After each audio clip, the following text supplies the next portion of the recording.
Today is February 3rd. The garden beds have been built, and Haley and I just got back from our anniversary weekend, and I have ordered soil to be delivered. Now, it's supposed to be here anytime from right now to 3 hours from now. I have two people coming over to help me as soon as it's delivered, and we're hoping to just really knock out moving all this soil from the front yard to the garden beds. It is 14 yards of soil, so it's going to be quite a big pile. Hopefully we can get this finished today.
Well, it has been a little while.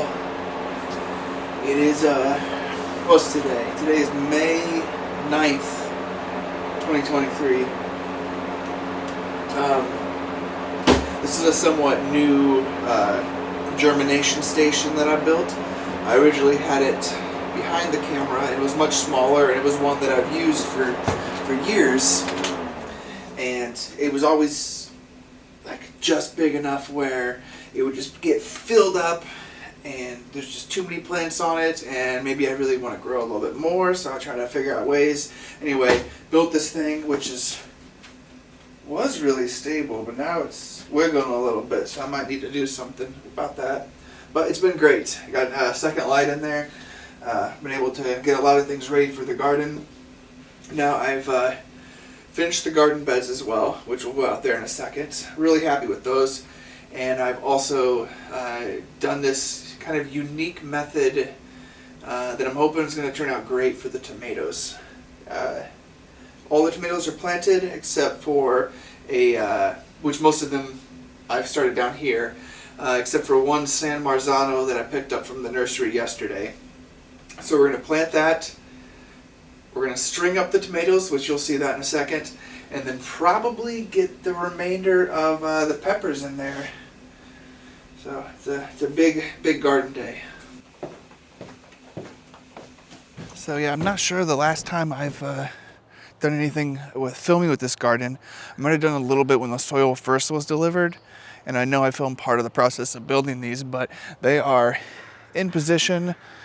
This bed is completely filled with like garlic, onions, radishes, a little bit of kale at the end. And then these two beds here are the tomato beds. And I'll show you about these trellises. This is Haley's outdoor office. She was using an Amazon box for a while, but does that work better? So much better. Trellis on the top. Each hook corresponds to a tomato below it. And then we have these hooks right here, which is essentially like this double-sided hook with a like UV resistant twine of sorts wrapped around it. So that goes to the top.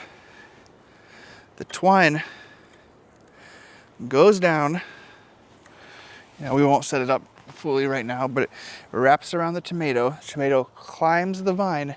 Then once it gets to the top, the tomatoes can't go any further. So you take this hook, turn it around, and now the tomato dropped down just a little bit. It's going to keep growing. So once it gets to the top again, you take this tomato hook, turn it again, and then move it over to this one. And the one that was here, you move over to this one. So all the tomatoes kind of lean to the side, and then eventually they'll make it to the end, and they're still trying to grow up, still doing their viney thing, and then you kind of loop it around to the other side. So I don't know how many times it's actually going to wrap around. Probably not a whole lot, but you're going to have this like small tomato tornado that wraps around it, and it will give a lot of room for the tomatoes to breathe.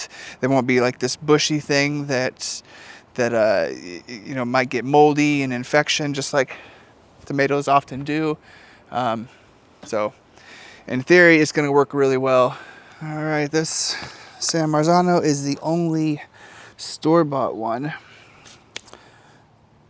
All right, and with tomatoes, I don't need to do a whole gardening channel, but with tomatoes, you plant them real deep. And we'll go ahead and take off some of these lower branches real deep, because they have all these hairs on it, and anytime any of those touch soil, they make roots. So we'll go deep, so that's gonna have a nice good root system throughout. Almost forgot this. I grew San Marzanos last year for the first time, and I had a real hard time with blossom rot. So this is not for you, Rue. So I picked up some calcium nitrate at the store yesterday, and we're gonna put that in there. Just kind of a slow release thing. Yeah, I don't know if San Marzanos are more prone to blossom rot than other plants, but Joel, also growing San Marzano in Chicago, said his plant was just riddled with blossom rot as well. So makes me think it's more prone. So trying to be more cautious this year, more proactive. Fertilized all the other tomatoes with a small amount 2 days ago. So I'm gonna hold off and then put a little bit of calcium nitrate along the top of the soil, probably in a week.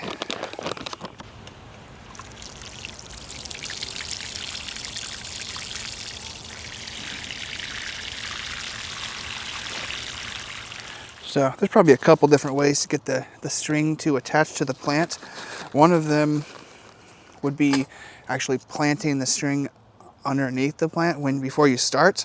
I'm going to use these garden staples. Wrap that around a couple times, jam it in the ground. No, no, no, no, no, in my heart that all I want to see is peace. But I want to find you with every little bit of me. Beat, beat, beat, beat, beat in my head against the wall. Beat, beat, beat, beat, beat in my head against the wall.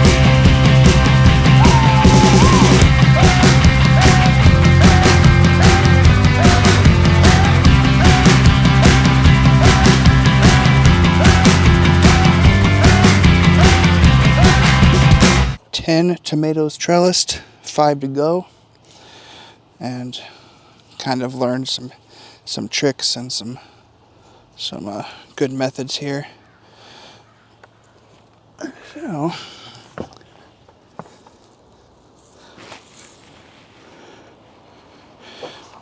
this one might be a perfect length.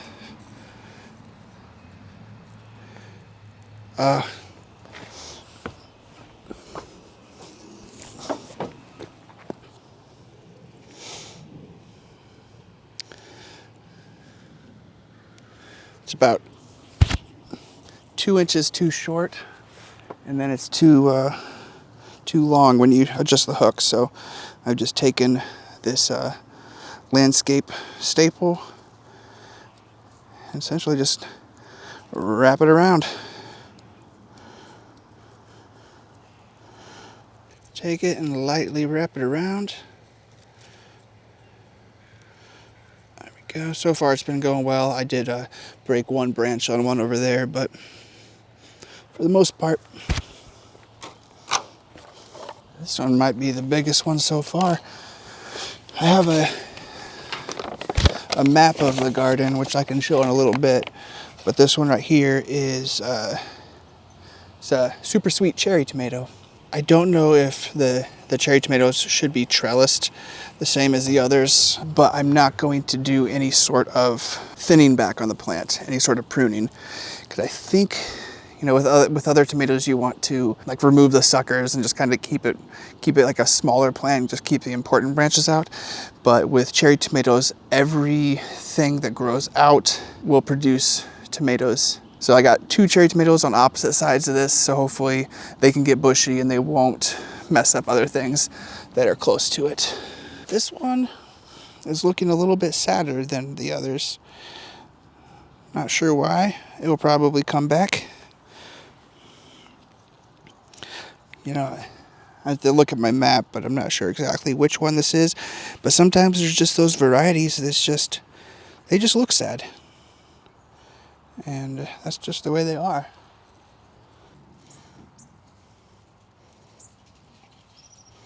There we go.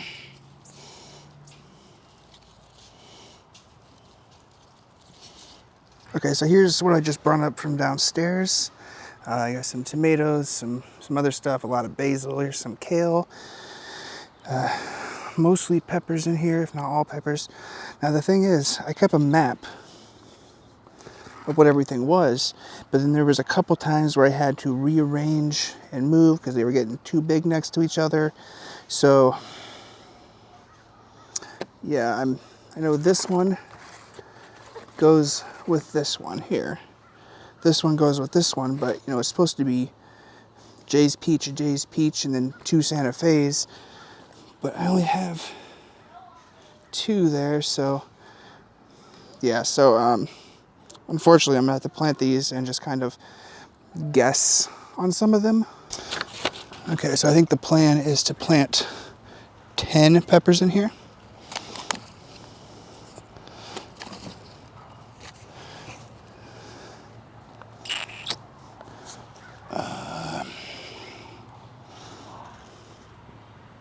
Man, I wish I remembered. So I'm thinking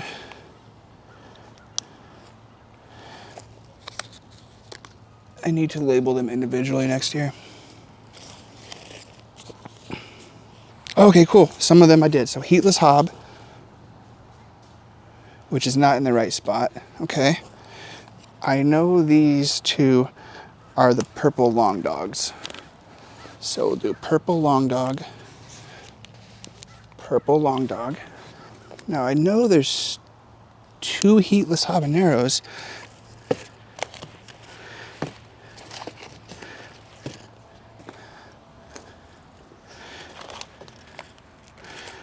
Okay, we're gonna take a small break while I am sad that I did not keep these as organized as I thought I did. There is so many that I'm guessing on, and I really thought I did a better job of keeping them. Yeah, I don't know. Haley's doing something in the front. Pulling out a lot. I planted so much. Everything's just so wavy, and I think it's because it's not getting enough light or nutrients because there's just so much battling. Yeah, it's probably getting too humid and kind of steaming themselves a little. Pulling out all the heaviest ones and just trying to clean it out. So all of this is what? Just various wildflower seed packets. Yeah. Like 3 ones. 3 different ones? Probably. I don't know why I planted so many. I just thought that it would work out. But I don't know. At least you have a good audience. Oh, baby. She's so pretty.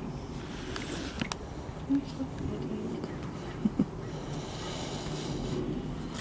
All right, I'm gonna get back to it. Good luck.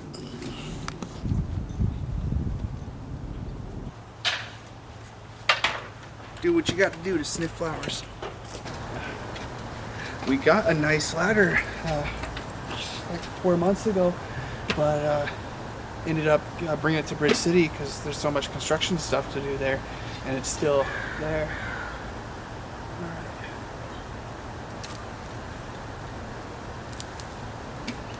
right. Ooh, the bees are upset. It's lilac. Is it? Yeah. Wow.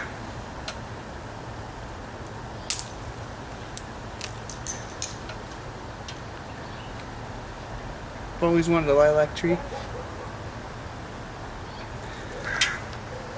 I mean, I think it is. I think it is. It's not the strongest lilac, but it's like a decently strong. Take a picture of the flowers. Okay. It looks like. Looks like it, even the leaves. Yeah. Yeah, this lilac has been, let's get some, it's been attacked by woodpeckers and has a really interesting, like, twisted. That's so good. Yeah. Which actually right now we have our clothesline hooked onto it, but eventually that's not going to be there.